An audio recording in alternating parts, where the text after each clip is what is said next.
بھائی نے ایک اچھا سوال کیا کہ نیکی کرنے کے لیے صحبت بہت اصل ہے، اور ظاہر سی بات ہے آپ صلی اللہ علیہ وسلم کی ایک روایت بھی حسن درجے کی حدیث ہے، آپ نے فرمایا انسان کیسا ہے مت پوچھو، وہ کس کے ساتھ رہتا ہے اسے دیکھو. اس لیے کہ آپ نے آگے فرمایا انسان اس کے دوست کے عقیدے پر ہوتا ہے. بھائی کا سوال ہے کہ پھر اب ماحول کی ضرورت ہے، اب کوئی رشتہ دار ہے جن کی صحبت ضروری ہے اس لیے کہ رشتہ جوڑنا ضروری ہے، اور وہی اگر غلط تعلیم دیتے ہو ان کے ساتھ رہ کر یہ سب بدعت اور کفر اور یہ کھانے اور وہ میٹھے اور وہ چاول سب چل رہے ہیں، اور انسان کیا کرے، تو یاد رکھیے عقیدے میں اور اعمال میں مومن کمپرومائز نہیں کرتا کسی سے بھی.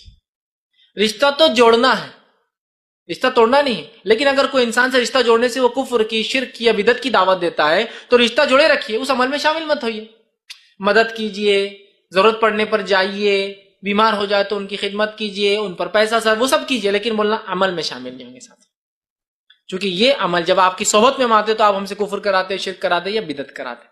تو ہم کو اپنے رشتہ داروں سے رشتہ جوڑنا ہے، ہم کو اپنے دوستوں کے ساتھ رہنا ہے، لیکن اگر دوستی درست نہ ہو تو یاد رکھیے انسان عمل نہیں کر پاتا ہے. سب سے پہلی چیز جو میں نے بھی اپنی زندگی میں سیکھی وہ یہی تھی کہ میں نے اپنے آپ کو سدھارنے کی بڑی کوشش کی. جب میں نہیں کہا میرے دوست جب برے تھے، الحمدللہ بعد میں تمام دھیرے آج تو میں کہہ سکتا ہوں اکثر میرے دوست میرے ساتھی میرے ساتھ کام کرتے ہیں.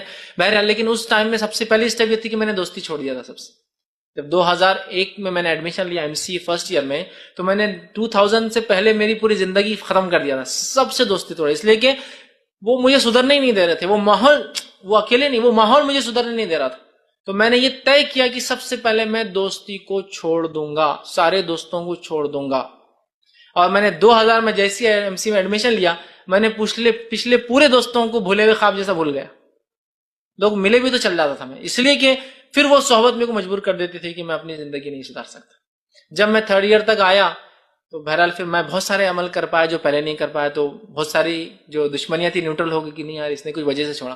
جب اس کے بعد پھر دھیرے IRC کا قیام اور کام شروع ہوا تو پھر دھیرے پھر سب جمع ہونا شروع ہو گئے، ٹھیک ہے، اور سب واپس آ گئے. ٹھیک ہے، مطلب سمجھ میں آیا کہ یار ایک جینوین ریزن تھا، ہم ساتھ ہو کر ایک کام کبھی نہیں کر سکتا تھا شاید یہ لڑکا، اس نے ہم کو چھوڑا تو آج دیکھو یہ کر پایا.